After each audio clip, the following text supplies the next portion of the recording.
Hai, Assalamualaikum semua. Cikgu harap semua dalam mood belajar hari ni. Harap dah makan, semua sihat. PKPB sambung lagi. So, kelas online kita sambung lagi. Okay, hari ni cikgu nak cakap pasal bab 12, sistem endokrin. Kita akan refresh balik sistem endokrin 12.6. Okay. Sistem endokrin ni sebenarnya adalah pelengkap sistem saraf. Okay, untuk koordinasi badan tu berlaku dengan lancar, dia perlu kerjasama antara sistem saraf dengan sistem endokrin. Barulah dia lengkap. Okey, kedua-dua sistem ni dia kena kerjasama untuk kekalkan homeostasis, iaitu keseimbangan dalam badan. Okey, go. Sistem endokrin ini dia adalah terdiri daripada kelenjar yang tidak berdaktus, tak ada salur, yang terus rembeskan bahan kimia dia iaitu hormon ke dalam darah. Okey, dia rembes ni maksud dia macam ibarat spray. Okey, dia terus spray macam tu. Okey, hormon yang dirembes ini ke dalam darah ni dia akan mengalir ke seluruh badan. Tapi walaupun mengalir ke seluruh badan, hormon ini dia hanya mempengaruhi organ sasaran dia sahaja, sel sasaran dia yang spesifik sahaja. Contoh kalau hormon tu dia hanya untuk ginjal, jadi walaupun dia mengalir ke seluruh badan melalui darah, dia hanya akan mempengaruhi ginjal sahaja. Okey, clear Okey, kita masuk kelenjar tanpa daktus. Kelenjar tanpa daktus ni maksudnya kelenjar tanpa salur tadi. Cikgu nak bagi penerangan secara grafik lah. Okey, nampak ni gambar belah kanan ni. Okey, ini adalah kelenjar. Kelenjar ni tak ada salur. Jadi, hormon ni dia akan terus masuk ke dalam salur darah. Yang merah ni salur darah Inilah maksud dia kelenjar tanpa daktus. Okey, kalau yang ni kamu nampak yang belah kiri ni, ini kelenjar ni ada daktus, ada salur. So ini bukan. So yang kita belajar ni kelenjar tanpa daktus. Yang ni lah belah kanan. Endocrine gland. Okay, go. Komponen sistem endokrin ada 7. So tolong tengok 7 ni. Hypothalamus, pituitary, thyroid, adrenal, pancreas, ovari, testis. Ovari perempuan, testis lelaki. So tolong tengok dan ingat kedudukan dia dan nama dia lah. Okey, kita masuk satu persatu. Hypothalamus. Hypothalamus ni adalah bahagian dalam otak yang kita dah belajar sebelum ni. Dan dia adalah penghubung antara sistem endokrin dengan sistem saraf. Dia bridge, penghubung lah.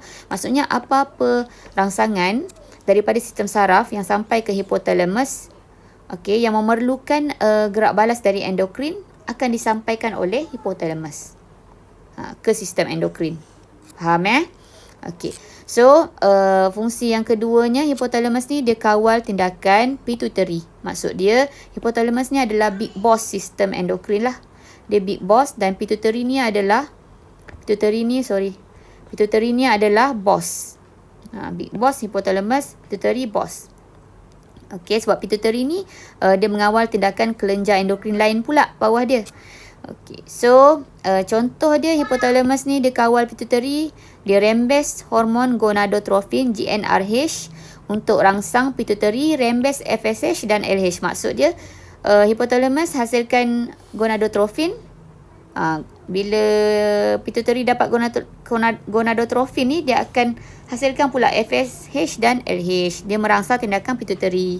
Okey, dan akhir sekali hypothalamus ni dia kawal homeostasis, keseimbangan dalam badan. Terus kelenjar pituitary. Okey, ini rupa kelenjar pituitary. Dia ada di dasar hypothalamus. Dia ada anterior dan juga posterior. Anterior depan, posterior belakang. So setiap ni ada hormon dia sendiri. Kita masuk. Pituitary ni nama lain dia kelenjar induk atau master gland. Dia adalah ketua kepada kelenjar endokrin lain. So ketua pituitary adalah hypothalamus dan pituitary ni adalah ketua kepada kelenjar endokrin lain. So pituitary ni ada dua kerja. Pertama, dia rembes hormon perangsang untuk rangsang kelenjar endokrin lain supaya kelenjar endokrin tu rembes pula hormon dia.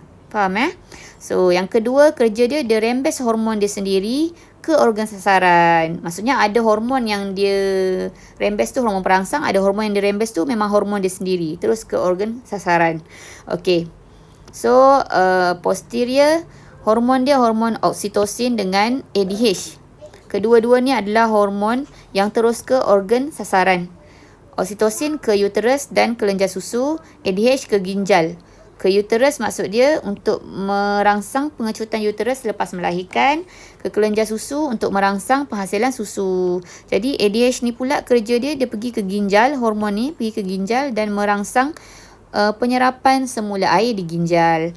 Okey, kita pergi pada bahagian anterior. Dia ada 5 hormon: FSH, TSH, ACTH, LH dan GH. Okey, tolong ingat 5-5 ni. FSH ni adalah follicle stimulating hormone, hormon perangsang folikel. Maksud dia, dia adalah hormon perangsang. TSH ini juga hormon perangsang. ACTH ni juga hormon perangsang. 3 ni hormon perangsang. FSH adalah untuk rangsang perkembangan folikel dalam ovari. TSH ni adalah untuk rangsang kelenjar tiroid untuk hasilkan thyroxina. ACTH ni adalah hormon perangsang untuk rangsang kelenjar adrenal untuk hasilkan hormon kelenjar adrenal lah, aldosteron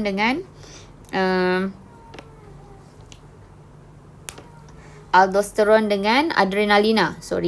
Okey, so LH ni dia pergi terus ke ovari dan juga ke testis. Jadi maksud dia kalau GH ni pula dia pergi terus ke tisu, otot semua untuk pertumbuhan.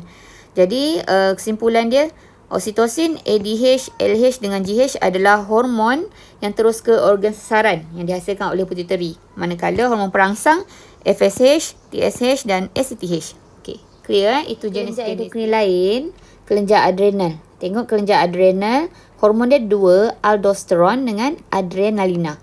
So aldosteron ni sasaran dia adalah ginjal.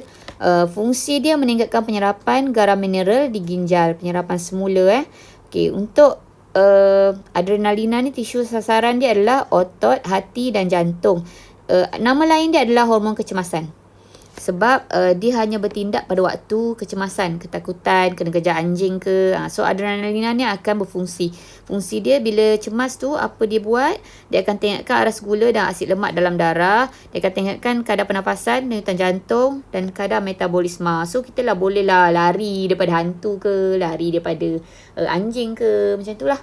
Okay, next guys, kelenjar thyroid. Kelenjar thyroid ni hormon dia thyroxina.